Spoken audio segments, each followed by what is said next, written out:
Suksesi Apostolik ke-184. Santo Gregorius ke-10, Paus dan Martir. Gregorius ke-10, nama kepausan dari Teobaldo Visconti, lahir di Piacenza, Italia pada tahun 1210. Ia terpilih sebagai paus menggantikan Paus Clemens keempat tahun 1265 sampai tahun 1268 tatkala ia sedang berada di Tanah Suci dalam suatu perjalanan misi yang penting. Sebelum menjadi paus, Teobaldo Visconti menjabat sebagai pembantu Kardinal Jacopo Pecoraria dari Palestina, dan pernah menjadi utusan Paus Gregorius ke-10 dalam suatu misi ke Perancis dan Inggris. Sepeninggal Kardinal Pecoraria, Teobaldo Visconti belajar di Paris. Kemudian pada tahun 1265, atas rekomendasi Paus Clemens keempat, ia menemui Kardinal Otto Boniface, yang kemudian menjadi Paus Adrianus kelima pada tahun 1726, dalam suatu misi ke Inggris. Minatnya sangat besar untuk berziarah ke Tanah Suci, mendorong ia pergi ke Acre, Palestina. Di sini, di bawah bimbingan Pangeran Edward dari Inggris, Teobaldo Visconti menjadi salah seorang anggota kelompok pejuang pembebasan Tanah Suci dari kekuasaan kaum muslimin.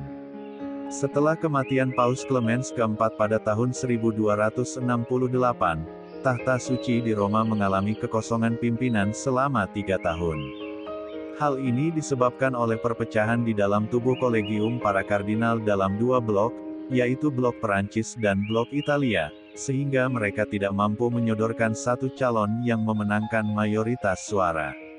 Akhirnya 6 orang kardinal, yang dipilih dari 15 kardinal bertemu di Viterbo, sebuah dusun di Roma Utara, untuk melakukan pemilihan paus yang baru.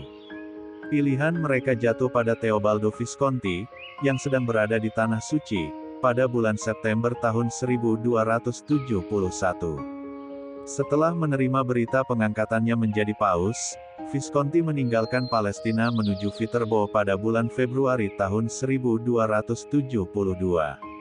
Lalu pada tanggal 19 Maret tahun 1272, ia dinobatkan menjadi paus yang bernama Gregorius ke-10. Selama masa kepemimpinannya, Gregorius memusatkan perhatian pada usaha-usaha pembangunan kembali Kekaisaran Romawi Suci, pembaharuan gereja, persatuan kembali gereja-gereja Yunani dan Roma, serta pembebasan Yerusalem dari penguasaan orang-orang muslimin. Bagi dia, gereja dan negara harus menjalankan tugasnya masing-masing, tetapi harus tetap bekerja sama. Ia menilai ketidakadaan pemerintahan yang kuat di Jerman, semenjak kematian Kaisar Konrad keempat pada tahun 1254, sebagai sesuatu yang membahayakan kekaisaran dan gereja.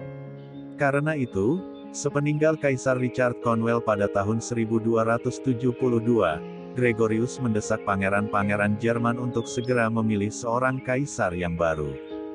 Gregorius sendiri mengancam akan menunjuk dan mengangkat dirinya sebagai kaisar, kalau para pangeran itu gagal menunjuk seorang kaisar yang baru, yang disegani seluruh rakyat. Akhirnya pada tahun 1273, mereka memilih Rudolf, seorang pangeran dari dinasti Habsburgs, seorang pangeran yang diterima oleh seluruh rakyat Jerman. Gregorius menyetujui pengangkatan atas diri Rudolf, dan segera mengadakan pertemuan pribadi dengannya pada bulan Oktober tahun 1273 di Lausanne, Swiss.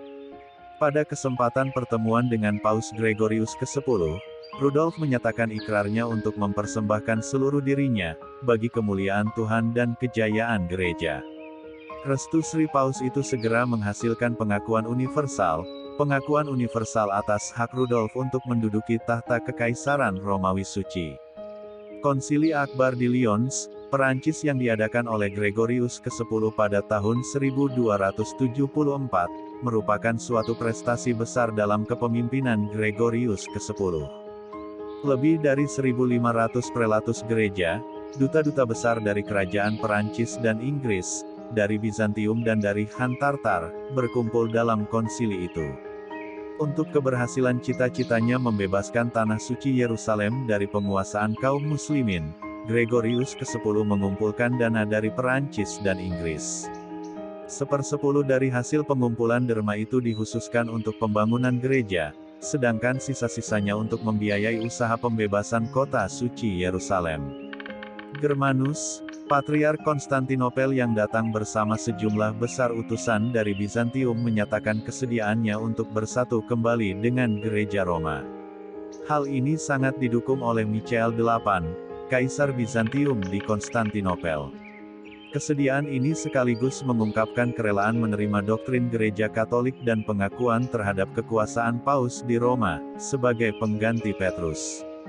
Gregorius ke-10 yang percaya penuh pada ketulusan hati delegasi Konstantinopel, dengan gembira menerima mereka kembali dalam pangkuan Gereja Katolik. Dalam Misa Agung penutupan Konsili Lyons di Gereja Santo Yohanes, semua peserta bersama-sama mendoakan kredo, pengakuan iman seturut rumusan Gereja Katolik. Bagian kredo, yang berasal dari Bapa dan Putera, Quia Patre Filioque Procedit, yang tidak diakui oleh Gereja Yunani, diulangi 3 kali oleh delegasi Yunani. Sesudah konsili ini berakhir, Gregorius berangkat ke Lausanne, Milan, Florence dan Arezzo, sampai ia meninggal dunia pada tahun 1276. Namanya ditambahkan pada daftar para martir Roma oleh Paus Benediktus ke-14 tahun 1740 sampai tahun 1758 dengan tanggal 10 Januari sebagai hari pestanya. Santo Paus Gregorius ke-10, doakanlah kami. MAP TV Channel.